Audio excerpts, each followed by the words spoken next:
Welcome to the Armageddon TV YouTube channel. The Russian army is in total collapse in Ukraine and the Russian soldiers are regretting that they came to Ukraine. Ukrainian warriors are making a Russian army live in hell in the occupied lands. The Ukrainian army cannot find a single Russian soldiers to rival them on the battlefield. These images on the Russian fronts confirm the rumors of Russian withdrawing from the occupied territories in Ukraine. The Russian army is facing unexpected attacks by Zelensky's army, especially in the south of Ukraine. After the attack of the Ukrainian army on Kherson, many warehouses full of ammunition belonging to the Russian army were destroyed. After the decisiveness of the attacks of the Ukrainian army in the south of the country, the Russian army began to withdraw from the region. For the Russian soldiers, the retreat was simply an escape from reality. So much so that, while the Russian soldiers left areas they occupied, they left the weapons, equipment and ammunition of the Russian army to the Ukrainian army. The Ukrainian army thus managed to kill two birds with one stone.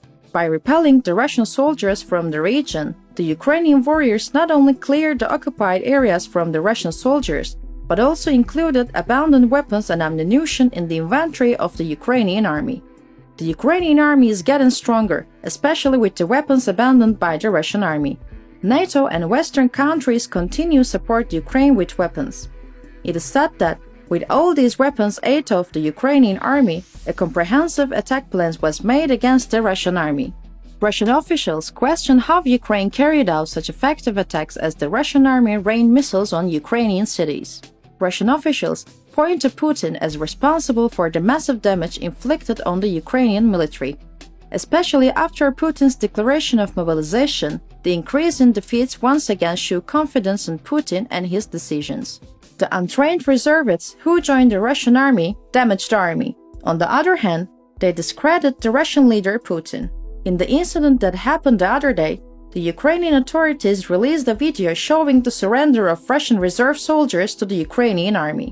In the shared video, it seems that the Russian soldiers surrendered to the Ukrainian army with their hands raised. It is stated that the Russian leader did not even leave his room out of embarrassment in the face of the inability of his army to surrender to what happened.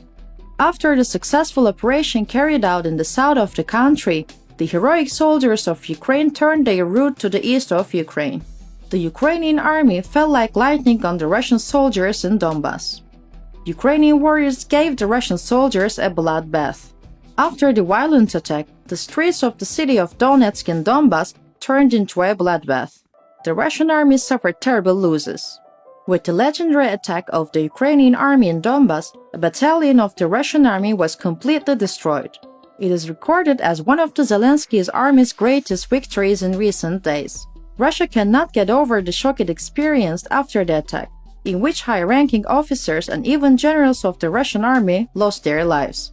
Prior to Ukraine's attack on Donbas, Putin had decided to launch a nationwide mobilization as a precaution against Russia's defeats on the battlefields.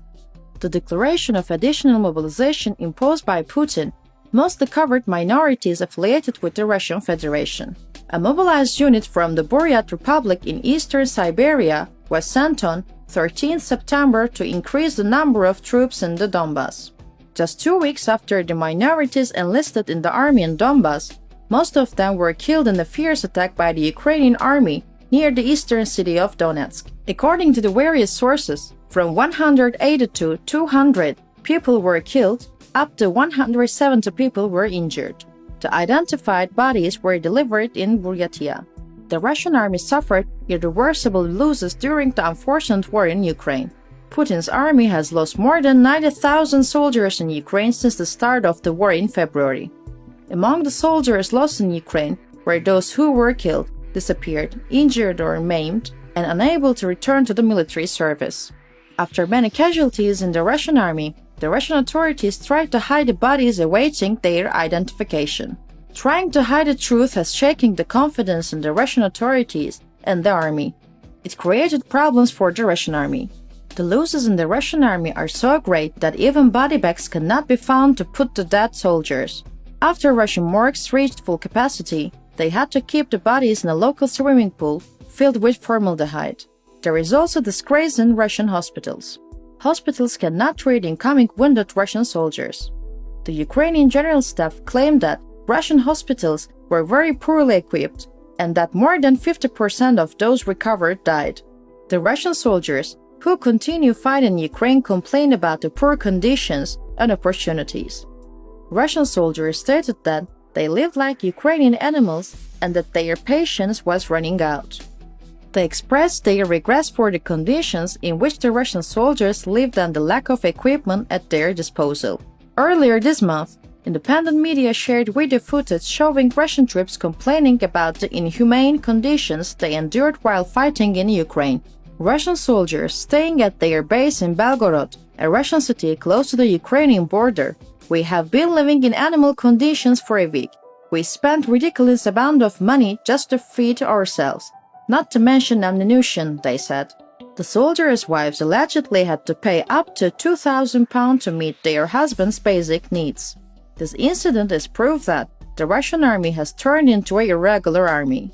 British intelligence highlighted similar problems with Moscow's forces during the war. Just this week, Britain's intelligence chief said that the Russian military was exhausted and currently in a desperate state. Russian commanders in the field know that their supplies and ammunition are running out.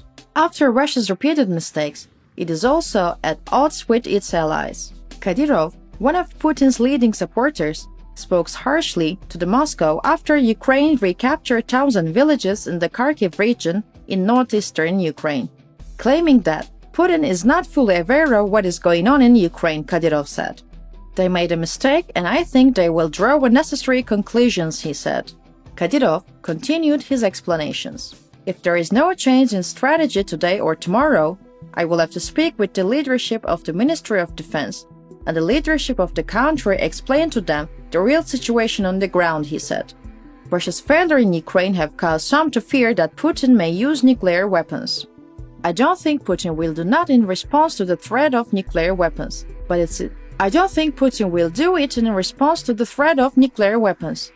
it's his responsibility to talk about it, said US President Joe Biden. After the threat of nuclear weapons, declarations of armed support to Ukraine began to come one after another. In particular, the West continues to support Ukraine in all matters. Disturbed by the West's support for Ukraine, Putin came together with the former Soviet Union alliance while planning to secede from the West via Ukraine. Russian President Vladimir Putin ended his visit to Kazakhstan on Friday for the summit of the post-Soviet organization Commonwealth of Independent States. The Russian leader attended the first summit in Russia's Central Asia format in order to strengthen his alliance with the former members of the Soviet Union by moving away from the West. The leaders of Azerbaijan, Armenia, Belarus, Kazakhstan, Kyrgyzstan, Russia, Turkmenistan, Tajikistan, and Uzbekistan also attended the summit. In a meeting with his colleagues, Putin urged the use of goodwill to resolve conflicts around the world without mentioning Russia's invasion of Ukraine. The Russian leader said, "Everyone has goodwill and we need to use this goodwill to the maximum. We must try to find ways out of the current situation wherever it arises." The CIS remains one of the few international organizations that Russia welcomes. Agreements in the CIS are unlikely to directly affect Europe's immediate security, but it does reflect Russia's border moves to influence European politics and the war in Ukraine. Russian leader Putin continues to search for new allies. However, the most important thing is to be successful on the field, not on the table. The Russian army has so far not succeeded in this in Ukraine and is looking for alternative ways. Thanks for watching us.